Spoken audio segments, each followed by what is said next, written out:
my dears, in love and light, I want you to identify with, judge and get attached to everything. I'm kidding, of course. And the reason why I say this is because I want to free your mind today. You may have already realised some of these things, but I want you to let go of a lot of this human fluff and realise the amazing point of consciousness that you really are. You are infinite awareness, having an experience in this energetic reality. You are one with all creation. But if you're doing things like identifying with this and that, judging people and yourself, and getting attached to everything, even though you can't take any of it with you, then you're putting yourself in a box, you're limiting yourself, you're putting walls around your consciousness when you could be free of fear, free of all sorts, so that you can live your life in the most abundant fashion, manifesting this, manifesting that, manifesting whatever you want. So number one, I want you to identify with everything. Not really. Okay, let's say you identify with yourself too much.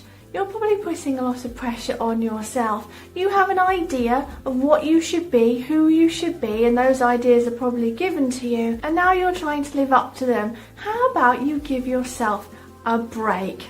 You probably identify with your sense of self in relation to others as well. Who am I in groups? How do I behave in certain groups around other people?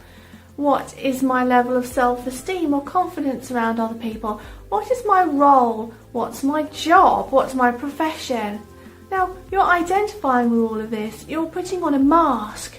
You're labelling yourself. Please see my video on labelling. You're labelling yourself as a certain thing when that's not what you are. You're infinite consciousness, and if you realise that, you can start to fly. You've put an anchor down into the sea, and you've kept yourself there. You're unable to really move forward because you have given yourself and identified with a sense of self which is not you. It's a construct, it's a perception, it's all made up.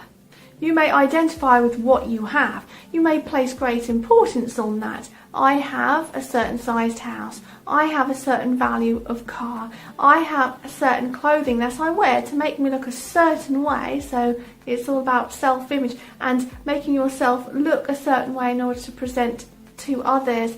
So you identify with what you have, but I've got news for you. When you go over, you can't take any of it with you. So what's the point? If you put too much importance on what you have, again, it's that anchor that you've placed into the sea and you're just bobbing there. You're not going anywhere because those things are holding you back. You can free your mind and experience the wonders of consciousness, learning, experiencing, making a difference to others, making a difference to yourself, experiencing this illusion, experiencing this planet, experiencing other people, meeting new people without being held back by what I own and how I present myself and what others think of me. So identifying with stuff, nothing but trouble. Identifying with what you have achieved and what it makes you. Now we want to have aims and objectives in our life because we want to make a difference, we want to have a sense of achievement, we want to have an experience. But then when you turn it back on the self and wonder about, well, what's that make me? Oh, it makes me more important than others. It makes me richer than others. That's not such a good idea. You identify too strongly with this sense of, well, let's say your career, that you've been trained into thinking that your self-worth is dependent on what you achieve in terms of career and money. It's a lie. Don't buy any of it. You make your own aims and objectives, and they can be completely free of all identification and all materialistic illusions. And you can aim for those. They're your aims, never mind what's been given to you. And you identify with your mind and your thoughts. And this is the biggie, because many of us have incessant thought, day in, day out, and we worry and we stress. It's all an illusion, it's all perception, it's all going on in here. It's all generated within. If something terrible happens in my life, that something terrible didn't cause me to stress. The stress is all within me. I generated it, and I can choose to stop generating it. And that thing that caused me the stress, well, it won't cause me the stress anymore. It's just a challenge I have to deal with. It's all generated in you. Those thoughts and those emotions, those feelings, you identify with it and it becomes you, it is you, and everyone walks around day in, day out, totally immersed in their thoughts, their stresses, their anxiety.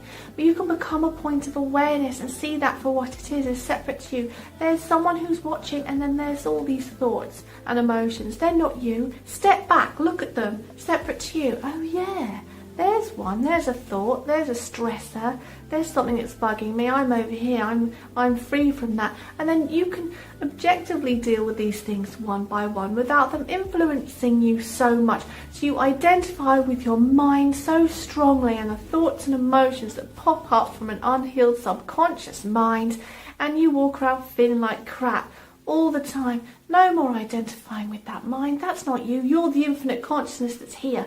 Those thoughts and emotions are there in front of you. You can see them coming and going and deal with them as you will. I want you to attach yourself really strongly to all of the above. Not really. You have strong attachment to things because you feel like you need them in order to fulfill some need. You have strong attachment, let's say, to your job, or you have strong attachment to possessions, or you have strong attachment to certain people or a certain place. You have strong attachments to these places. If it's causing you stress and it's a negative thing, it's a positive thing, okay. But you have strong attachment to certain things because they fill some void in you. I'm not saying have no attachment to anything or anyone, but if it feels a little negative, maybe question that attachment. I have a strong attachment to a career that I'm in or a profession that I do. I'm very attached to it because it makes me feel a certain way. It makes me feel like I'm important, or it makes me feel like I'm above someone else, or it makes me feel like I am in charge.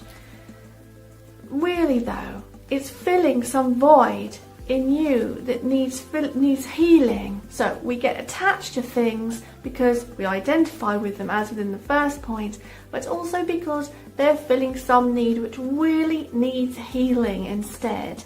And these attachments motivate you. They motivate you to get more and more. They motivate you to keep going back to that negative person. They motivate you to keep having those negative behaviours. They motivate you to buy more stuff. They motivate you to drink more or do these things.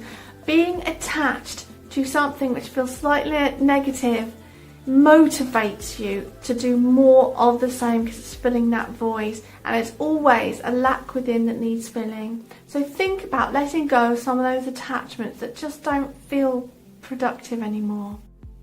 And lastly, I want you to judge yourself and judge others as much as possible. Not really. I don't really want you to do that.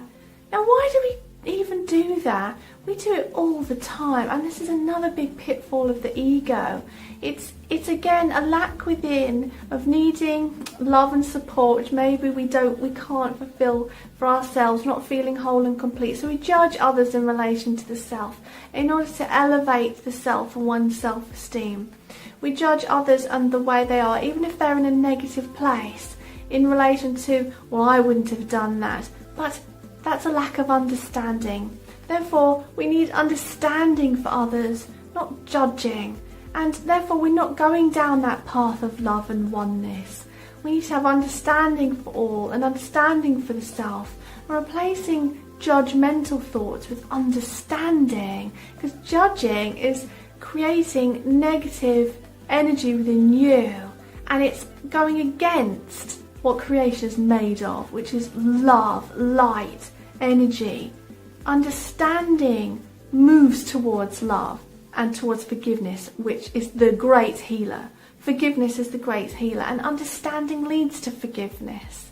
So along with identifying with things and attaching to things and judging things, we create this identity around everything.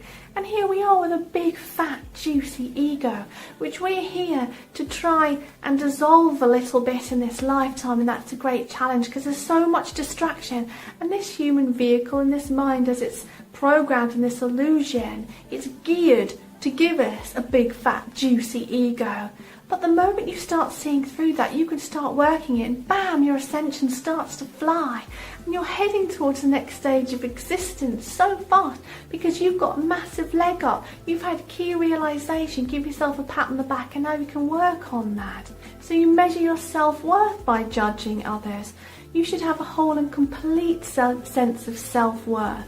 You shouldn't need to judge yourself in relation to others, or judge others in order to compare against yourself, or judge others just to experience what it gives you to be judgmental. You just end up completely blind to what you are. We're so swept up identifying with everything which is just illusion, attaching to everything it's made up fluff concept, and then judging and building ourselves a big fat ego. Wait a minute, step back, what am I? I'm infinite consciousness and awareness, having an experience in an energetic reality. Now, even if we can't wrap our heads around the nature of reality, at least we can get that bit. And those three things, identifying with, attaching with, and judging, are three things that we can start to let go in this illusion, realizing they're happening, and bam, your ascension starts to really take off. So leave a comment and let me know what you think about those three concepts, and maybe help others through some of it too. If you would like a spiritual consultation session online with Nikki Sutton, please head to nikkisutton.com to find out more about it. And don't forget to click subscribe if you're not already a subscriber to receive regular spiritual inspiration on your journey through life. Like and share also, because we're raising the mass vibration together. So go now in love and peace.